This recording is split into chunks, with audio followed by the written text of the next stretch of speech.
Hello, my name is Ashley Stehlik. Thanks for coming tonight. I'm really sorry I can't be there with you all because unfortunately I'm stuck at work and I couldn't get out of it. But I would like to talk to you about my time in Buenos Aires, Argentina. I studied abroad in Argentina when I was in junior year, spring 2013 semester. And least to say, it was one of the absolute best experiences of my life. So feel free to sit in. Thank you for watching my video, and here we go.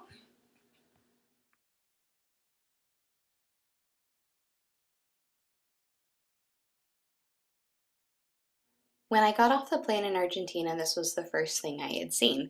And it was really cool because all couple months I had spent planning for this trip and seeing this wall had finally told me, I've arrived, I'm here. I'm finally in Argentina and I'm about to have the best 4 months of my life.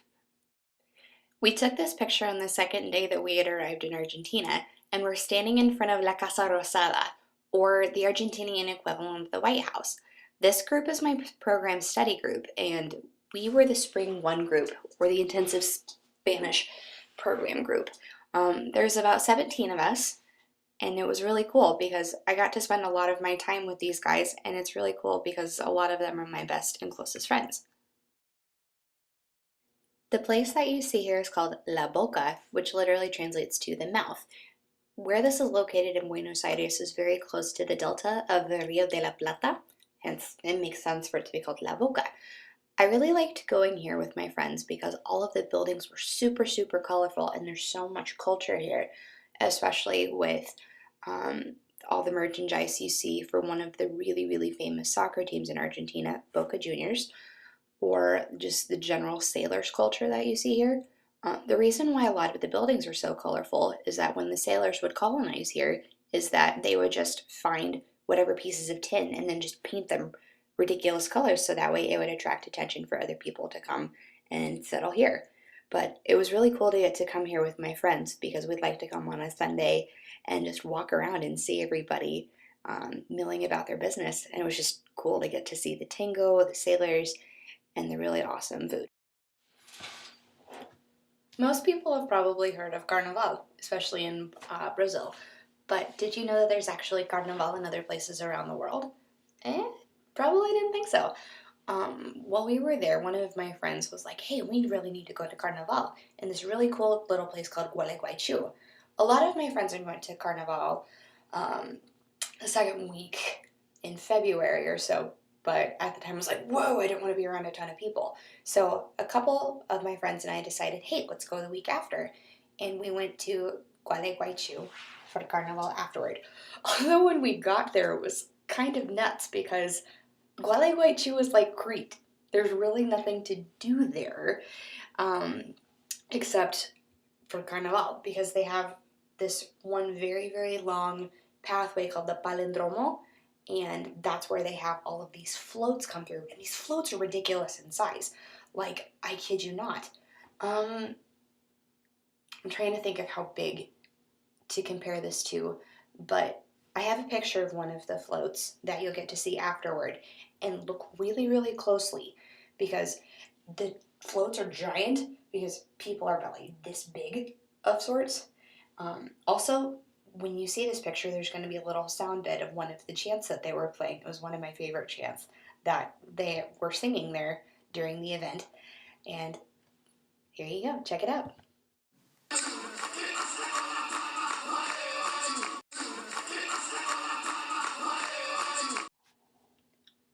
Most of you know I'm from Crete, Nebraska. And as we all know, Crete, Nebraska is very small. It's very not populated.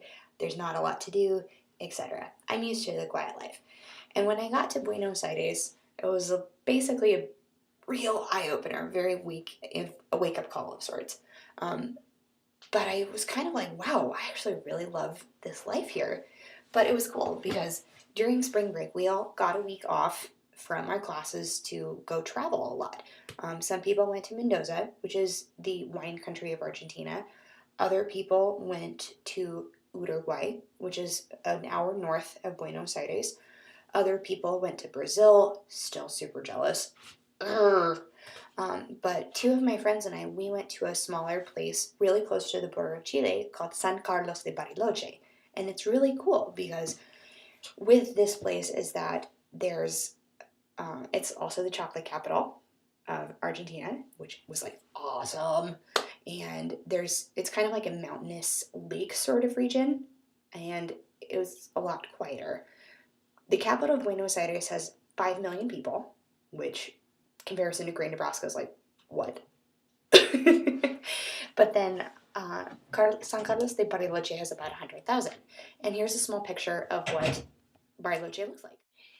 This picture that you see here is not the main area of Bariloche. There's lots of trees. There's a lot more green here than there is in the actual capital.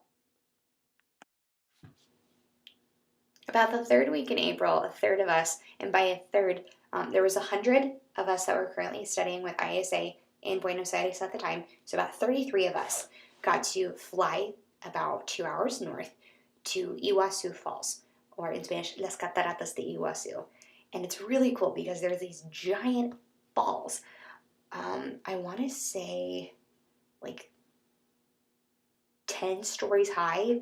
That might be exaggerated, but they were really, really, really tall. But they're these absolutely majestic, gorgeous falls. Here, check it out. After we got done seeing the falls, our tour director took us to this place, which is called Tres Hitos. And what's really cool about this place is that it's like the Four Corners in the US, but way cooler. I kid you not. Because where I'm standing is Argentina. To the left, top left corner, that area, that's Paraguay.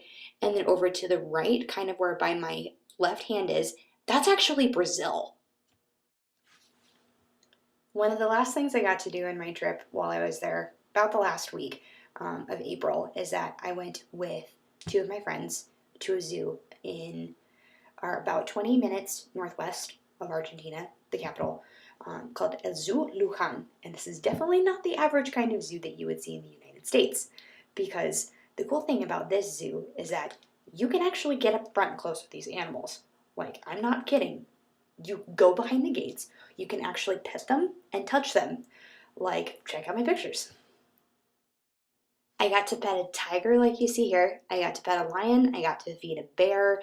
I got to sit with a monkey. And I even got to shake hands with an elephant. That was so cool. Even though I got to do a lot of really cool things when I was in Argentina, one of the most valuable components of my experience was living and speaking with the 2 people that are on either side of me, my host parents, Jorge and Susana Darshano. When they found out I could speak Spanish, they just did the most adorable little happy dance, and it's one of my favorite memories of them. One of the things that I really was astounded by is that they've housed over 60 girls in the past 15 years. We still get to talk a lot, and oh gosh, I miss them dearly. Did you notice I'm wearing the same shirt in this video that I'm wearing in the picture with my host parents? Yes, I did that on purpose. But it's one of the many, little things about Argentina that I love, is that I can wear this shirt and it reminds me of my Argentinian home, whether it be with Susana or whether just being in the capital as a whole.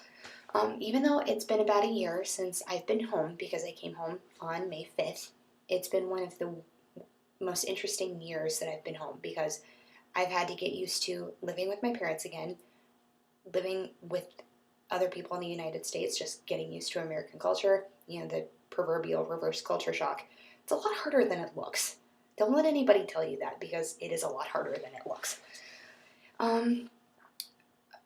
Sometimes I still think I'm not completely used to it because I miss Argentina so much and I talk about it a lot. Most people tell me to shut up, but I don't listen to them.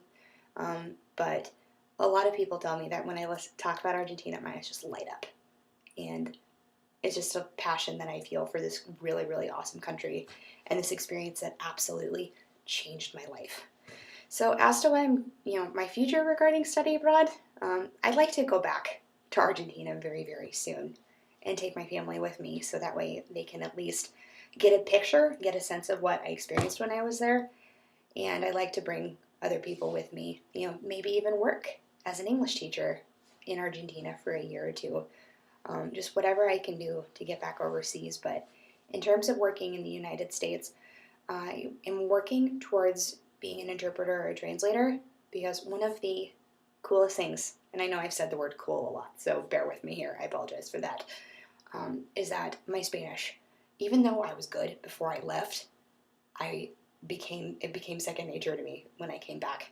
And I like being able to communicate with both English and Spanish speakers, because one of the things that really frustrates me about living in Crete is that there's such a dichotomy between English and Spanish speakers, and there's not that many people to be able to help bring both groups of speakers together. And I want to be someone that can help. If I can be that communicative liaison, all the better, because no one should have to suffer from lack of communication to help them further their goals or further whatever they're doing. So, you know, studying abroad has definitely been the best thing I've done since I've been Doan. It's one of the best things I've ever done. Doan College is really the college of international freedom. It's the college of, the sky's the limit. You can do whatever you want. So, thank you so much for listening to my video and listening to me talk for over 10 minutes now.